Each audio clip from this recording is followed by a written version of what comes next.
ku munsi wa mbere Imana ivugana nabo bahagarara, ku wa kabiri Imana ivugana nabo, ku munsi wa gatatu saa 9 Imana itumura aturutse hirya, araza afata abantu batatu arababwira ngo mwebwe ni mwebwe navuganaga namwe, bano bari abafana bacu. Utaririmbaga asambana yarimbaga ajya mu bapfumu, utarajyaga mu bapfumu yari afite urwango yanga mwene so, utari ufite ibindi yirataga amafaranga aho kwirata Imana. Ntabwo bari basenze, ntabwo bari abantu b'Imana, kandi Imana yavuganye nabo. Hari igihe Imana ivugana natwe mu iterano ikatubwira ngo duhaye imbabazi, ariko basanze ariko abantu baziziranye, abandi bose ari abafana bari baje gufasha abantu. Ariko teraniro haleluya, teraniro haleluya, abakiri hano haleluya, bisaba kuyihorera. Ese umutima w'umutima w'umugabo ujya ruswa, abantu babyemera kutajya ruswa ari bagiye kurya umutima, nubwo byagenda byagenze azi kwiba umutima ukora icyaha ukaza mu itara bikamera neza, ariko bakubwira ngo nuko uhagaze mu gihugu ukabikubwira kandi abantu batabibona. Ese mwene data baturaganira kugira ngo impamvu nubwo turi hagati y'ibyatwica ariko Imana ibitubwiyemo. Ese ntabwo waba ibyatwica rero uri mubyikururira? Ese mama ko waje ukenyere kuri ibyo ntabwo areba kuri ibi kwica? Ese ko nawe ubizi ko mu rugo rwawe uri ishege, ntabwo ibikwica bifite mu rugo iwawe? Uwo mujinya w'umuranduranzuzi ntabwo areba wisabye? Kera ko wari ubanye n'Imana neza, ubundi byagenze gute?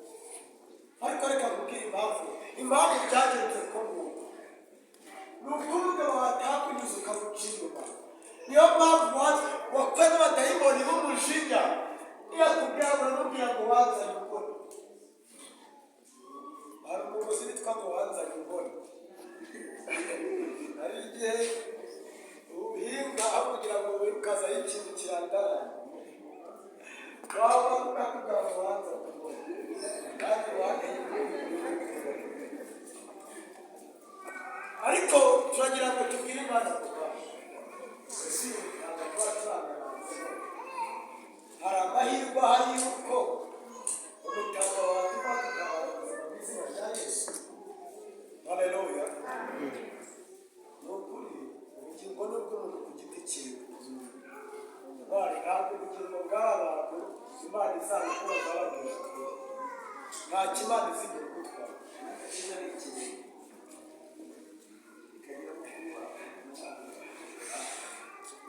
Umva, ubugingo nubwo mwejyanye n'ubwo mwamukunda, ntabwo uzavuga ngo twarishe twigwe nyuma ku bugingo bwanjye ku giti cyanjye. Ubugingo ni ubw'umuntu ku giti cyiwe. Ntabwo ngira Imana yo kurondora, ariko dufite nanjye nawe, kandi nanjye nakwiheraho, ariko uyu mutanga wajya dukingira Imana, wowe baza umutima wahana barakuranduranze.